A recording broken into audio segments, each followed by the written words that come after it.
Ang kanilang Lord General of People, kasama ang kanyang advanced fleet, ay nilipol na ni Songwoo. Ngunit ang advanced fleet na iyon ay medyo maliit, at hindi nila kailangang matakot sa sinuman dahil sa kanilang main fleet. Sinisiraan ng manlalaro ang espiritista na si Li Wei, at nagsalita siya na huwag hayaang mapunta sa kanya ang tagumpay sa pangalawang Chinese server. Babalik sila sa Manchuria pagkatapos sakupin ang Korea, at hinahamon niya si Li Wei na pumunta sa Manchuria pagkatapos sakupin ang unang server ng China para maglaban sila nitong muli.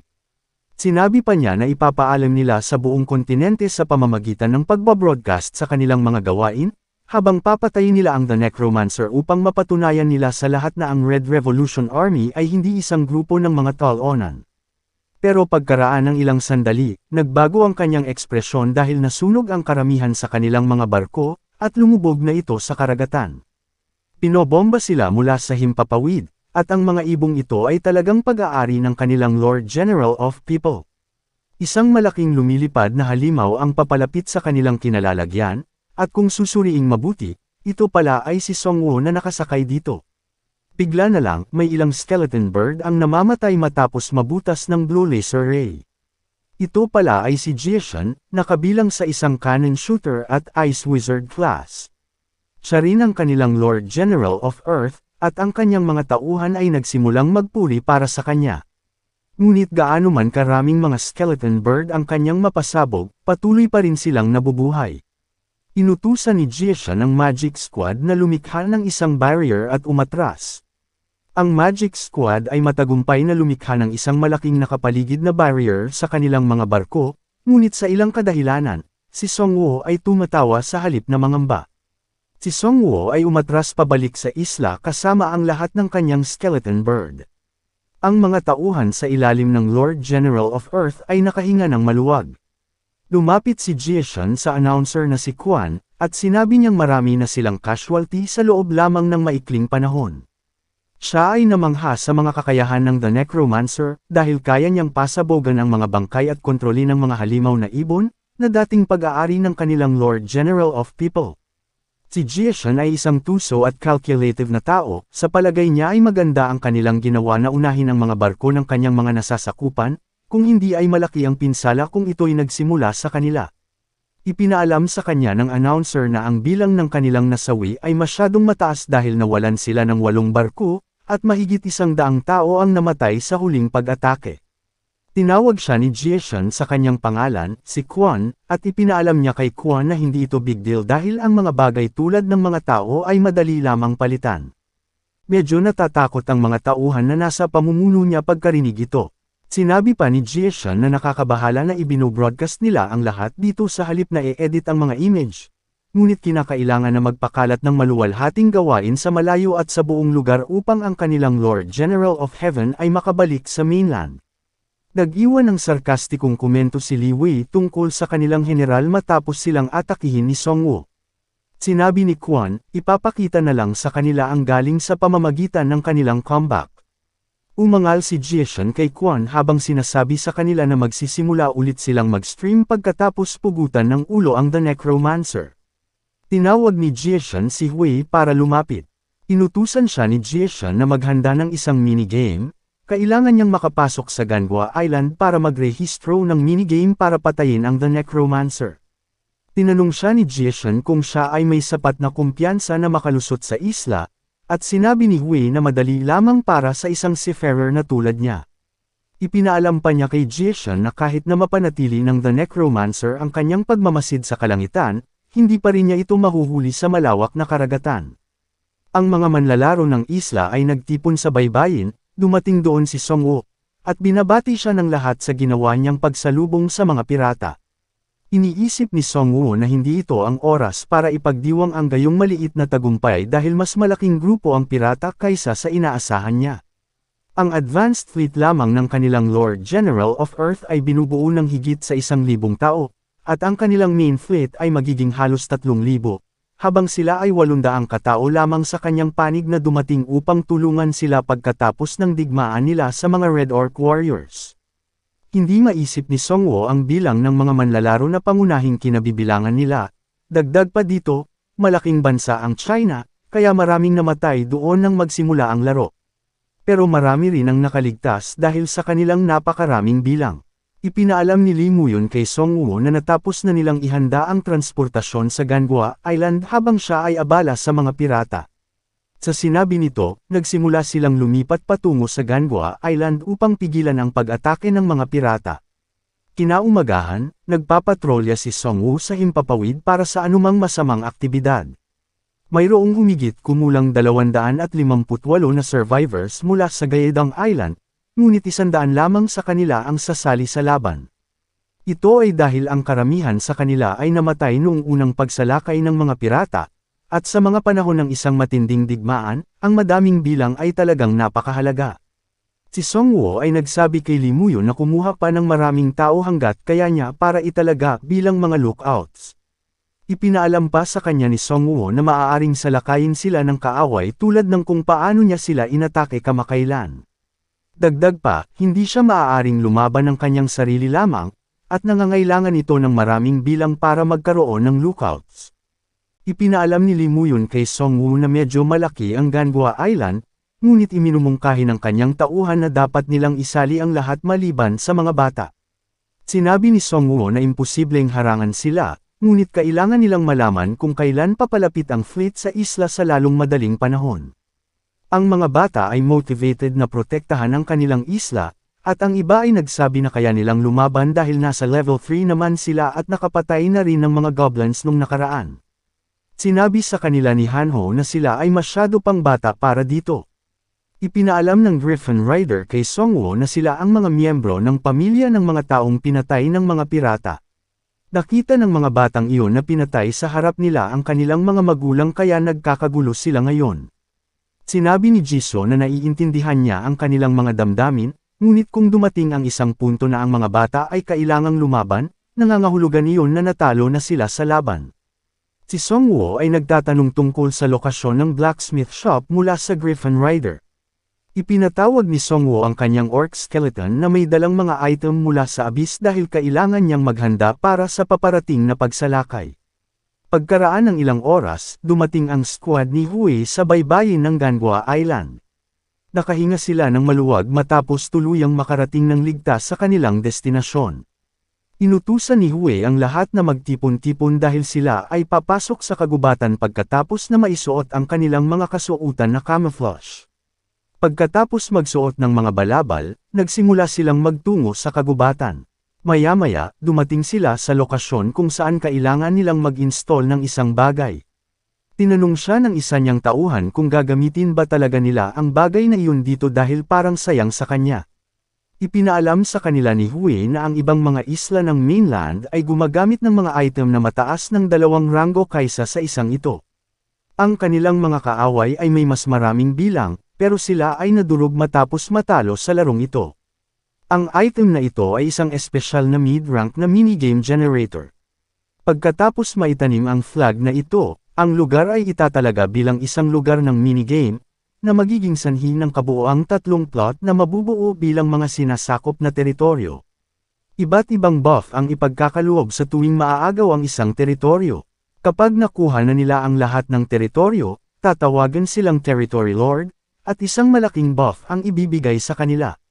Sinabi sa kanila ni Huey na iniisip din niya na hindi na kailangang gamitin ang item na ito dito dahil magagamit ito upang bigyan sila ng advantage habang nakikipaglaban sa mas malalaking grupo. Pero mukhang sinisigurado ng Lord General of Earth na hindi sila magpapatalo sa Necromancer sa pagkakataong ito. Itinanim ni Huey ang event flag at sinabing magsisimula na ang laro. Iniscan ng system ang lugar ng Korean server, at ang laro ay magaganap sa Ganghwa Island sa Korean server. Makakatanggap ang lahat ng notification na may minigame na na-activate sa kanilang lugar. 3 random na lugar ang itatalaga bilang A, B, at C na mga teritoryo. Ang isang malaking buff ay ipagkakaluob sa isa na kumokontrol sa lahat ng mga teritoryo, at ang kaganapan ay masisira sa loob ng 15 minuto. Nagulat si Sangwoo at ang kanyang team matapos marinig ang tungkol sa mga detalye ng kaganapang ito. Tumawag si Lee Muyon sa walkie-talkie ng Griffin Rider para ipaalam kay Sangwoo na nakita nila ang barko ng pirata. Sinabi pa niya na isa itong container ship, at mabilis silang papalapit sa timog na bahagi ng isla. Iniisip ni Songwoo na may hindi kapani-paniwala dito dahil papalapit na sa kanila ang mga pirata sa sandaling magsisimula ang minigame, na parang hinihintay lang nila ang sandaling ito. Nakatanggap ang Griffin Rider ng isa pang ulat mula sa mga lookout na ang ilang pinapatakbong barko ay naghahanda na lumapag sa kanlurang bahagi ng isla. Ngayon ay ganap na sigurado si Songwoo na ito ay paunang binalak ng mga pirata. Bigla silang nakatanggap ng mensahe ng system na ang Territory C ay itinalaga malapit sa kanila. Medyo nalilito ang teammates ni Songwoo kung ano ang dapat nilang gawin sa ganitong sitwasyon. Hindi sigurado si Songwoo kung ano ang nangyayari, ngunit sinabi niya sa kanila na ang susi sa pagkapanalo dito ay ang kontrolin ng lahat ng tatlong teritoryo. Kaya naman sinusubukan ng mga pirata na ituloy ang pagdami ng kanilang mga bilang. Si Ji So-yeon ay tinanong si Songwoo kung ano ang dapat nilang gawin, at sinabi ni Songwoo na kailangan niya ng ilang oras upang tipunin ang kanyang mga iniisip dahil hindi siya ganoon kagaling sa mga laro. Nagsimulang tumawa si Hanho habang sinasabi niya sa kanila na hindi nila kailangang mag-alala tungkol sa anumang bagay, kaya nilang manalo sa larong ito sa tulong ng isang pro gamer na tulad niya. Pinigyan tayo ng kaunting pangkalahatang ideya ng mga nagawa ni Hanho. Sinasabi ng mga tao na pinili niya ang mga one-star card dahil may mga figure na babae ang mga ito. Naniniwala rin sila na siya ang pinakamasamang karakter dahil sa kanyang mga maling pagpili sa unang bahagi ng laro. Si Songwoo ay may pag-aalinlangan sa kanyang kakayahan matapos na isaalang-alang ang mga kamaliang desisyon ni Hanho, mukha siyang noob.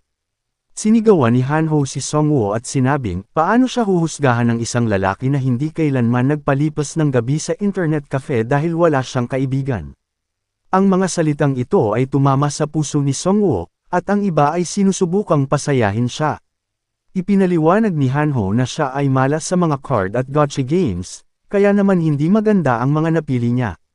Pero medyo magaling siya sa mga ganitong laro.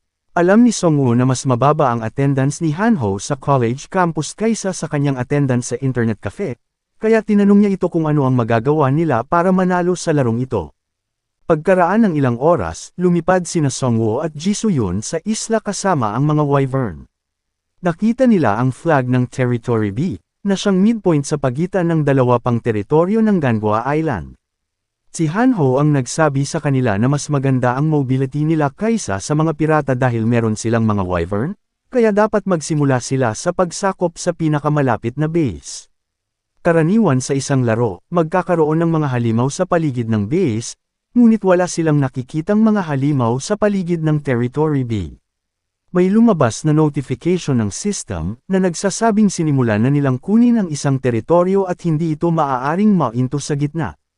Ang isa pang notification ay nag-pop up na nagsasabi sa kanila na 100 segundo ang natitira hanggang sa makuha nila ang teritoryo. Lahat ng mga summoning unit ay hindi magagamit ni Songwoo, at hindi siya makakaatake sa sinuman sa binigay na oras nito. Nahulaan ni Hanho na kakailanganin nilang makuha ang flag sa pamamagitan ng paglutas ng isang palaisipan o paghawak sa isang punto para sa isang tiyak na tagal ng panahon. Sa palagay ni Songwoo ay medyo magaling si Hanho sa mga larong ito. Naghahanda si Ji So-yeon dahil hindi makagalaw si Songwoo hanggang sa matapos ang timer, at malaki ang posibilidad na maambush sila. Makalipas ang ilang oras, napansin ni Ji So-yeon ang ilang paggalaw sa kanilang paligid. Sinabi na sa kanila ni Hanho na ang mga pirata ay may malaking bilang, kaya't susubukan nilang makuha ang tatlong base ng sabay-sabay. Lumabas ang ilang pirata malapit sa Territory B, at pumunta sila rito ng napakabilis gamit ang item ng teleportation. 71 segundo ang natitira hanggang sa makuha nila ang teritoryo. Nagsimulang umatake ang mga pirata patungo sa kanilang dalawa pagkatapos silang makita, dahil alam nila kung matatapos na ang timer, hindi sila makakalaban kay Songwoo. Naghahanda si Ji So-yeon na kalabanin silang lahat ng mag-isa. Sumugod si Ji So-yeon sa kanila dahil kailangan silang pigilan hanggat maaari. Nahiwa ni Ji So-yeon ang dalawa sa kanila sa isang slash attack, at nakatanggap siya ng 10,000 ginto para sa bawat isa sa kanila. Si Ji So-yeon ay patuloy na lumalaban sa mga pirata habang sinusubukan siyang atakihin nila sa iba't ibang direksyon. Kahit anong pilit ng mga pirata, hindi nila mapipigilan ang kanyang mga atake kahit na napakarami nilang bilang. Ang mga pirata sa likod ay nag-iisip na siya ay isang halimaw, ang ibang panig ay nagmumungkahi na dapat muna nilang harapin ang necromancer. Ang ilang pirata ay umatake kay Songwoo, habang ang iba sa kanila ay sinusubukang pigilan si Jisoo. Ang ilang mga pirata ay halos malapit na kay Songwoo, pero si Jisoo yun ay nag-activate ng kanyang tracking footprint skill sa tamang oras. Ito ay isang kasanayan na gumagamit ng heightened senses upang maunawaan ang galaw ng kalaban. Pinapayagan nito ang user na maabot ang lokasyon ng kalaban ng ilang sandali. Maaari itong i-activate hanggat alam ng user ang tungkol sa paggalaw ng mga kalaban. Nang sasalakayin na nila si Songwoo, lumitaw si Jisoo yun sa likuran nila at mabilis silang pinatay. Ang natitirang mga pirata ay nagsimulang magtipon ng sama-sama upang mahuli nila ng sabay-sabay. Sa planong ito, lahat sila ay nagsimulang tumalon patungo sa kanya ng sabay-sabay. Samantala, sa kabilang panig ng isla, iniulat ni Kwon kay Jisoo na kumpleto na ang kanilang paghahanda para sa laban. Sinabi sa kanila ni Jisoo na sila ay tutungo sa Territory A, na pinakamalapit sa kanila. Iniisip ni Jisoo na marami siyang sundalo sa ilalim ng kanyang pamumuno. Ang mga pangunahing kaalaman sa diskarte sa digmaan ay palaging mapanatili ang isang mas malakas at mas maraming bilang ng mga sundalo kaysa sa kalaban. Maaaring naging cannon shooter lang siya sa apocalyptic na mundong ito, ngunit ang mini-monopoly game na ito sa lupain, ang siyang pinakamahusay siya. Dahil pangarap niya noong bata pa siya ay maging pro board game player, gusto niyang maging isang taong kayang baguhin at ma-monopolize ang wooden game board gamit ang bawat piraso sa larong ito.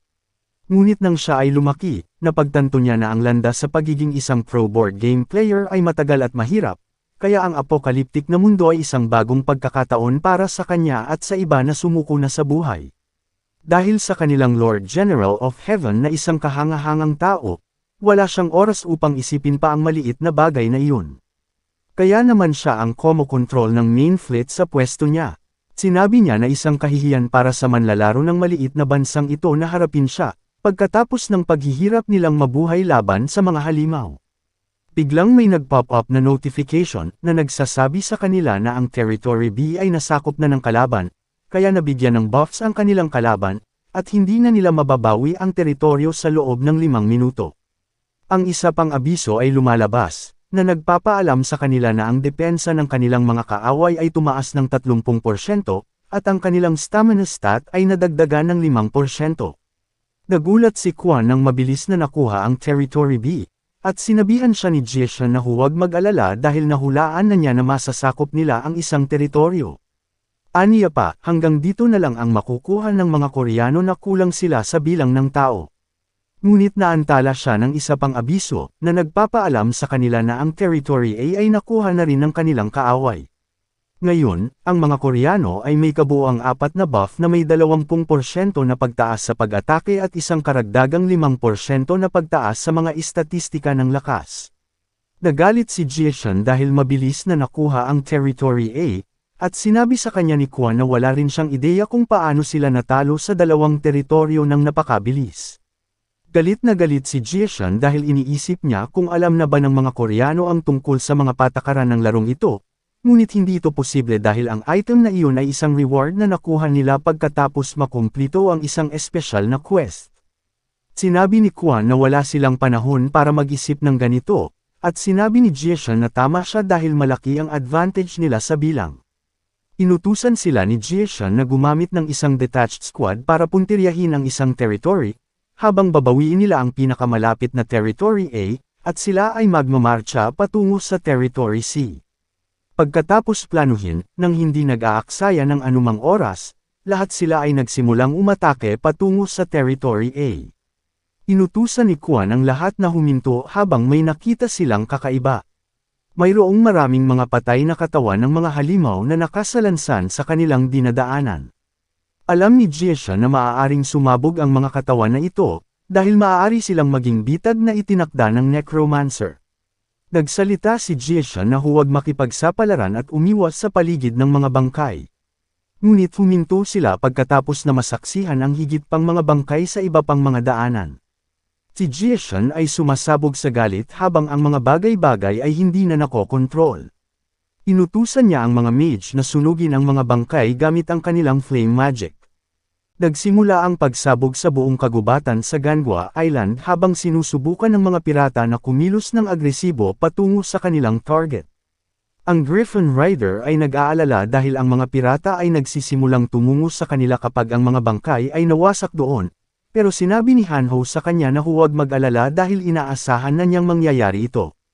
Ginamit ni Hanho ang mga bangkay na iyon na parang observational tower kahit walang magic drone, malalaman nila ang lokasyon ng mga pirata sa bawat mga pagsabog. Ito ay isang obvious na trick, pero ito ay gumagana dahil ang mga pirata ay walang pagpipilian kundi ang sirain ang mga patay na katawan dahil mayroon silang takot sa pagsabog ng bangkay, at pagkatapos, sa proseso ng paggawa nito, sila ay mag-aaksaya ng maraming mana power. Kung ang mga plano na ito ay hindi gumana habang tinatambak nila ang mga bangkay ng halimaw, maaari na lamang nilang isuko ang territory at tumakas. Sinabi ng Griffin Rider na hindi nila magagawang manalo sa laro kung mawawala ang territory, at nagbigay na lamang siya ng sign na si Hanho ay isang noob. Dahil hindi niya maintindihan ang mga bagay na ito, si Hanho ay kumikinang sa kumpiyansa, at sinabi niya na ang ganitong uri ng laro ay nilalaro hindi para manalo kundi para mang-asar sa mga kalaban. Tinuro niya ang gubat, at sinabi niya na marami pa rin silang mga sundalo, kahit na mawalan sila ng isa o dalawang territory. Kailangan lang nilang panatilihin ang balanse nang walang anumang pangangamba sa kanilang panig. Ipinaliwanag pa niya na ang iba ay nakasalalay kina Songwo at Jisuo, na kanilang pangunahing lakas sa laban na ito, habang siya ang utak.